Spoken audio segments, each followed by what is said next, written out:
I'm Summer Falgiano, and you're tuned in to Badasses in Tech. Today, we're joined by Sasha Alston, author of Sasha Savvy Loves to Code. She's about to give us the inside scoop on what led her to become the STEM Queen. Hi, thank you so much for having me. So I have to ask, tell me more. How did you become known as the STEM Queen? I became known as the STEM Queen once I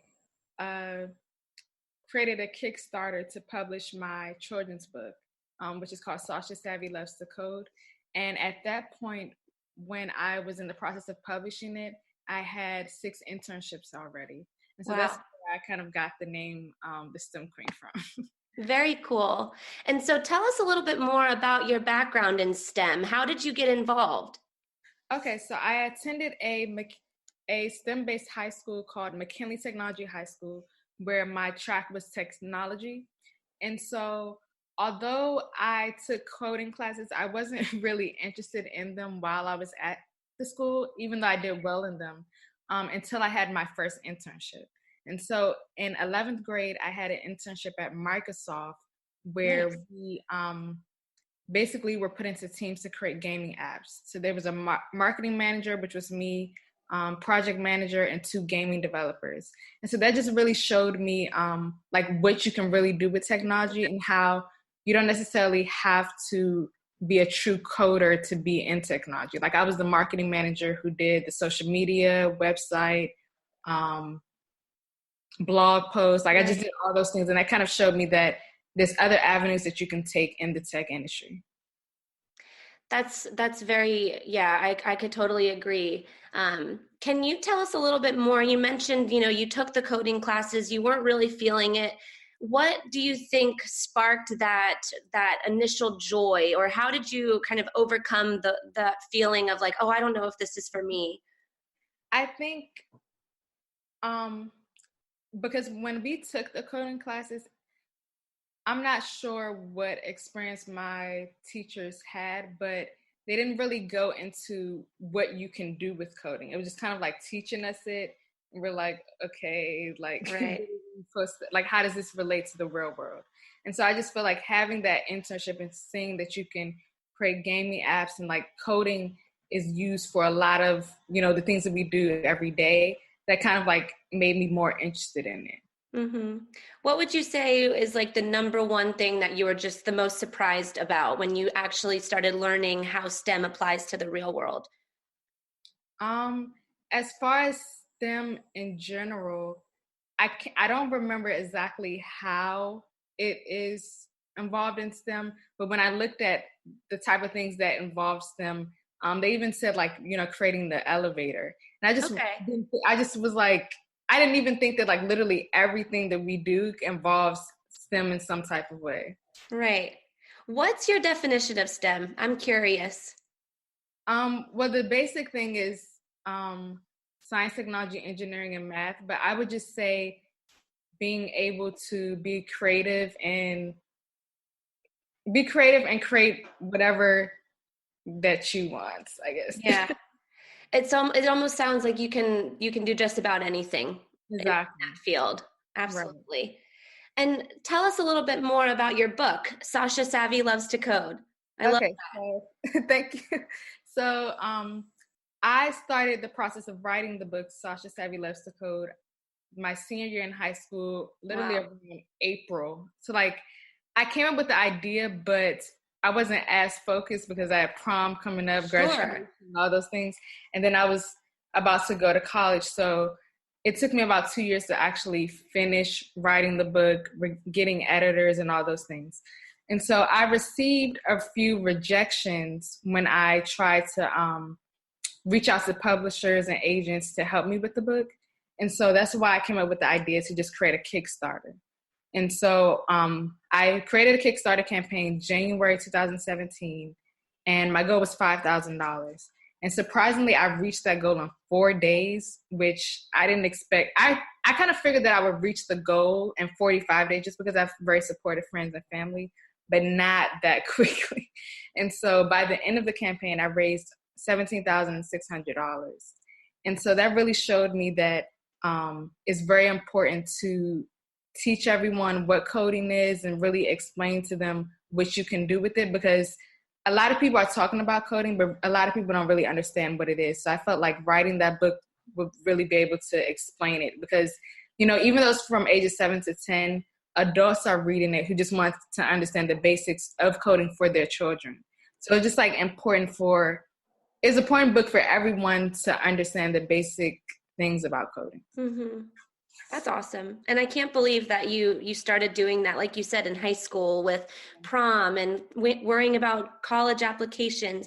Do you remember being in that moment and how you managed all of those different projects and kind of what kept you focused? I would say that my mom definitely kept me focused, because she was aware of like all the things I was trying to do, and she just was able to help me manage these things by, you know, constantly talking about it after, because at that time I also had an internship. Oh So my I would gosh. get out of my internship. I would get out of class at 1, and then I would have to go to my internship, and then I'll be there from until 6 p.m. every day. And so we just had to really like come together to figure out how we can do these things after school each day. And so she was definitely my number one supporter with like helping me manage all those things. Yeah. Yeah. And it sounds like you had to be very disciplined and have a very rigorous like schedule and maybe Right. set goals, you know, throughout every so often. Yeah, I definitely would set goals and create to-do lists, just because, Mm-hmm. you know, I did have a half day schedule because I had the internship. So I had to make sure everything was set with class, and then basically travel an hour on the train to the internship. Yeah. I should do those tests there, do homework, and just try to maneuver all these things. So like organization was like very key, because like without having the to-do list, I would have, you know, forgotten things that I needed to Mm-hmm. do. Like I was also applying to scholarships. So just like a lot of things going on. Yeah. Yeah. So you mentioned when you were doing the book, you got a little bit of some negative feedback, or you got rejected a few times. Tell me more about that. I know that there's a lot of our listeners who probably felt rejection or have been in that similar boat. How did you kind of keep pushing along, or what kept you motivated? Mhm.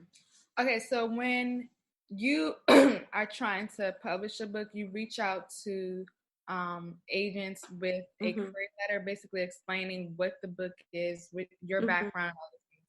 And so I sent out a lot of them, and actually some of them never responded, or I've received rejections like very quickly, or even 3 months later. Someone actually gave me a rejection while the Kickstarter was going on. So just like, no. So like, Yeah. that's why I was like, I was, it was challenging, but also I knew that because I was in the STEM industry with having the internships, going to a STEM-based high school, you know, then majoring in it in college, I just knew that it was important. So like, even though they rejected me, I still felt that it was important to put out. Mm-hmm. But what I didn't anticipate was to receive such recognition for it. I just thought that, you know, I would raise the money to publish the book, publish it, and then just kind of talk about it. But I see that like it was really important, because when I shared the Kickstarter link on LinkedIn, it actually, Mm-hmm. like, you can see the insights on LinkedIn when you post Okay. something. I got over 400,000 views and like 8,000 likes. Like everybody was just like really sharing it because they understood how essential STEM is today. I love that. And so I would just say that, like, if you're really passionate about something and you put in the time, work, and dedication, if you really feel like it should be out, then just do it yourself. I love that. Yeah. And you're absolutely right. You can't let anybody stand in your way. And it sounds like you knew that what you were doing was important and you just kept pushing through, and look where you are today. That's Yeah. awesome. And I won't say who, but once the book came out, a few publishers did reach out to me, and they were interested in publishing the book, but the dates that they were giving me would be was actually 2019. So the book wouldn't have came out until this year. And I'm like, no, like I want it to come out in 2017 once I did the Kickstarter. Nice. Yeah, you knew exactly what you wanted and you weren't going to take any other way. I love that.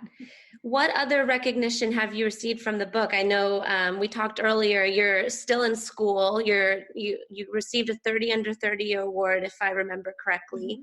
Yes. Can you tell us a little bit more about, you can brag about yourself. So, since the publishing, or well, since the Kickstarter, I have been featured in Huffington Post, Black Enterprise, and I was actually featured in a Philippines magazine. And that's how I was able to get my agent. She just saw that article and like bought the book, and she wanted to be my agent. So I do have a Korean agent. And so she got me a book deal. So the book will be published in Japan. It'll be translated in Japanese in March. Oh my gosh. So like literally just from that one article, I was able to get an agent. And that was very shocking because, like I said, I didn't even think all of this would happen. So especially not even having the book in a different country. And even though I knew that it was going to be Japanese, like just seeing the book, I mean, Right. the cover of it, like being in different, in a language, like very shocking to me because like, you know, I didn't expect it to get this far. But I've also been in Google and Snapchat campaign to promote STEM for girls. I was in a Disney campaign. It was called Disney Dream Big Princess campaign to Nice. you know, show girls that they can be whatever they want to be. And so there was also girls that were like soccer athletes, just like different avenues of which you can do being a girl, because it's not just, you know, being a princess. It can be whatever that you want to be. I'm trying to think. And I've also just did a lot of speaking engagements to speak to kids across the country about, you know, the importance of it. Because what I'm seeing now, just like, and this is what I thought when I was in school, is that they think that being in the STEM industry is literally just being on your laptop every day, coding. And there's so many avenues as far as, you know, media and entertainment, the obviously business industry, fashion, like just there's so many different avenues that you can go into it, that you don't just have to be a coder to be in.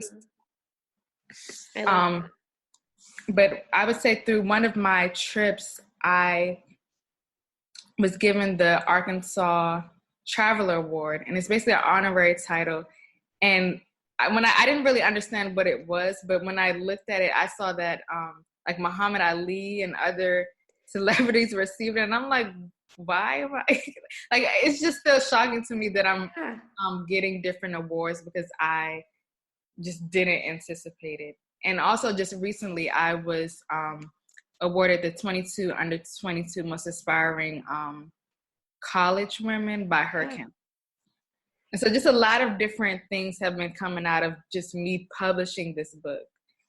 And that's why it's just like really still shocking to me because, you know, it's not based off of multiple things I've done, but just like this one thing allowed so many things to grow from it. Yeah.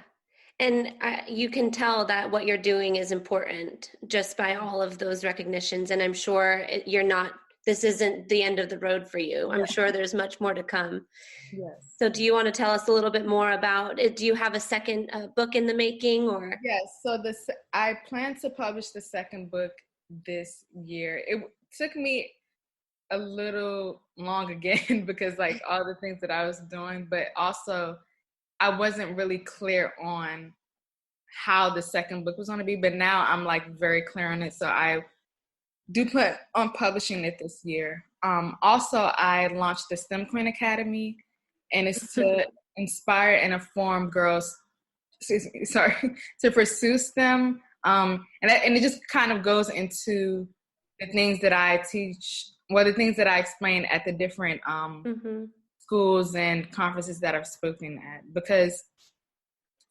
But like with the STEM Queen Academy, I really want to focus on just not as teaching them about what STEM is, but also to show them like interview tips, explaining soft skills, because like before you even get into the technical skills, they need to understand how to properly dress for an interview, or, you know, what a resume looks like, just like basic things. So like, I just kind of want to focus on that while also focusing on the technical aspect. Yeah.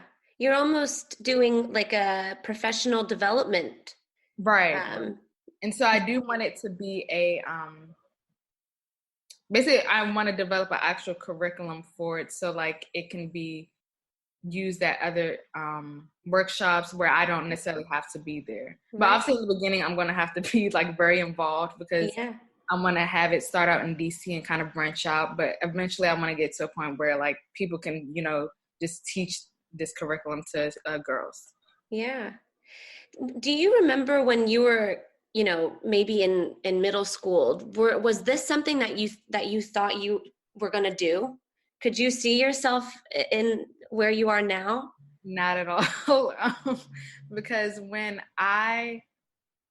honestly, literally up until the internship, I wanted to be a lawyer. And that was only because I watched like Law and Order, SVU, Criminal Minds. Like I had no idea what I wanted to do. I mean, I knew that I wanted to be a lawyer, but it wasn't a true definite reason. So like, once I was able to really get into the STEM industry, it really showed me that this is something that I wanted to be a part of. So for middle school, no, because I was just like, me just liking TV shows, but not any true knowledge of the industry. But I will say my mom is a lawyer, so that kind of helped, but it's not like she like wanted me to be a lawyer or anything like that.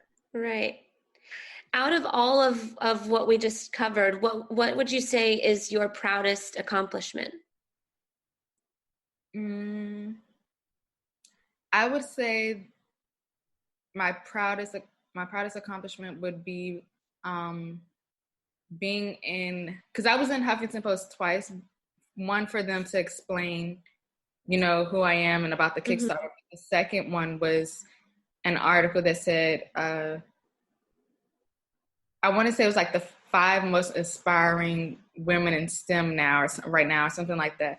And that really is probably one of the best, because, you know, I didn't expect to be in Huffington Post, and I didn't think that me publishing this book, even once I received all the recognition, I didn't think people would really think of me as like being an aspiring person in STEM, just because, you know, I've had internships and I did publish the book, but I didn't know that that was like enough for me to be a woman in STEM, if you get what I'm saying. Just because I haven't actually worked at a company like outside of internships. I don't have a STEM degree yet. Right. So that was probably one of the most inspiring things, just because they felt that based off of everything I've done, I would be a part of that group. Yeah. You basically, you know, knocked down some barriers, and you basically showed that you can be a woman in STEM in multiple different ways. Yes, exactly. I love that. Yeah. Very big accomplishment. I'm inspired very much so by talking with you. So what would you say in terms of like a habit or how you go about your day? What do you think you do differently than most that has contributed to your success? I would say I'm aware that a lot of people use to-do lists, or use different agendas, but I think that is probably the most important thing, because being able to write out everything that you want to do in a day and being able to check it off is very like essential to you feel like that you're accomplishing things and you're continuing to move forward and with the goals that you're trying to achieve. So I would say that for sure, because every day, and my mom is like, you're such a nerd for doing it. But I literally have to write out like a list of all these things, even something as simple as like sweeping, just because make your bed. I just want to be as focused and organized as possible to make sure I get everything done. Because I know for sure if I don't write everything out, I will forget it, and I'll just be like, I have to put this on. I have to wait for another day to do this when I could have done it today. But yeah, I would say that for sure. Like to-do lists, having my agenda of like all the things that I want to achieve, and really just my calendar and phone in general. Yeah. Like probably if I didn't have this interview in my calendar, I probably would have forgot about it. Yeah. Or if you didn't email me, just because like I'm not able to like remember all the things, but just having, Right.